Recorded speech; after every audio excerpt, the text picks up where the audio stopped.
दोस्तों, दुनिया में अलग अलग समय पर एक से बढ़कर एक महान व्यक्ति होते रहे हैं और उन्हीं महान लोगों में से एक थे गौतम बुद्ध, जिन्होंने खुद सभी तरह के सुखों को त्याग करके दूसरों को सही मार्ग दिखाया। और अगर यह कहें कि अपने महान विचारों के दम पर उन्होंने दुनिया में कई सारे अच्छे परिवर्तन लाए, तो यह भी कोई गलत नहीं होगा।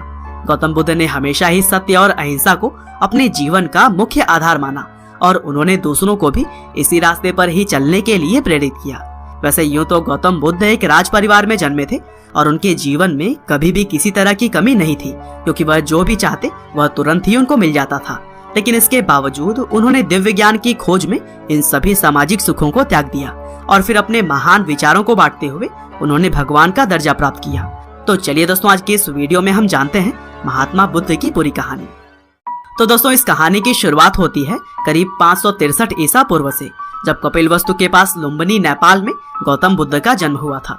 उनके बचपन का नाम सिद्धार्थ गौतम है और वह राजा शुद्धोधन और महारानी महामाया देवी के घर में पैदा हुए थे। दरअसल उस समय की परंपरा थी कि जब भी बच्चों का जन्म करीब होता था तब महिला अपने मायके आ जाती थी।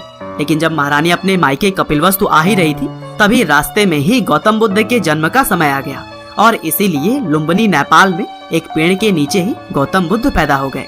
हालांकि जन्म के 7 दिन बाद उनके माँ की मृत्यु हो गई थी। लेकिन जब बुद्ध जी को राजा के पास लेकर जाया गया, तब वहाँ पर सभी रीति रिवाजों के साथ बच्चे का नाम सिद्धार्थ रखा गया और इनके नामकरण के दौरान कई नामी साधु संत आए थे, जिनमें से ज्यादातर लोगों ने सिद्धार्थ के बारे में भविष्यवाणी की कि यह महान राजा बनेंगे या फिर एक महान साधु। और फिर माँ की मृत्यु के बाद से सिद्धार्थ का पालन पोषण उनकी मौसी महाप्रजापति गौतम ने की। और दोस्तों, सिद्धार्थ के पिता उनको बचपन से ही एक महान राजा बनाना चाहते थे और इसीलिए उन्होंने सिद्धार्थ को धार्मिक ज्ञान से बचपन में दूर ही रखा। लेकिन सिद्धार्थ बचपन से ही काफी दयालु थे और वह किसी को भी दुख नहीं पहुंचाना चाहते थे, यहाँ तक कि वह खेलते समय जानबूझकर खुद ही हार जाया करते थे।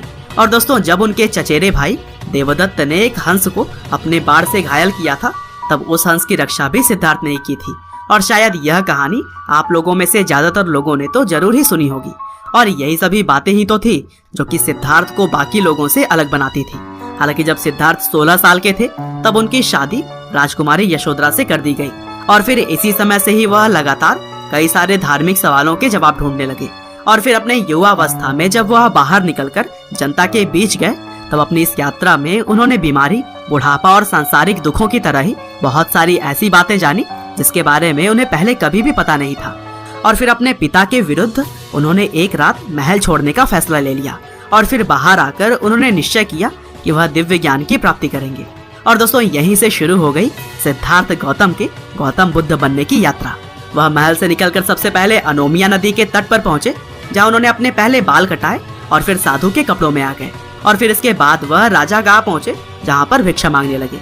हालांकि भिक्षा मांगने के दौरान ही उस वक्त मगध के राजा बिंबिसार के लोगों ने सिद्धार्थ को पहचान लिया और फिर राजा के दरबार में जब उन्हें लाया गया, तब बिंबिसार ने सिद्धार्थ को रहने के लिए अपने राज्य का कुछ हिस्सा देने की बात कही।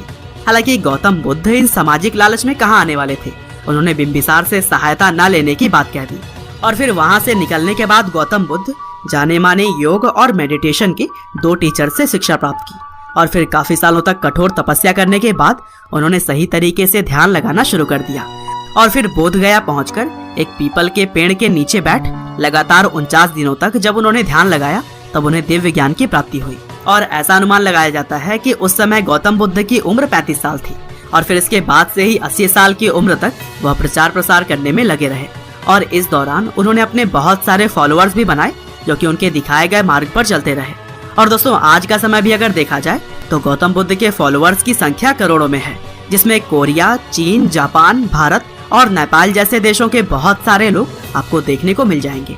और दोस्तों, आज भी गौतम बुद्ध के द्वारा दी गई शिक्षा लोगों को इंस्पायर करती है।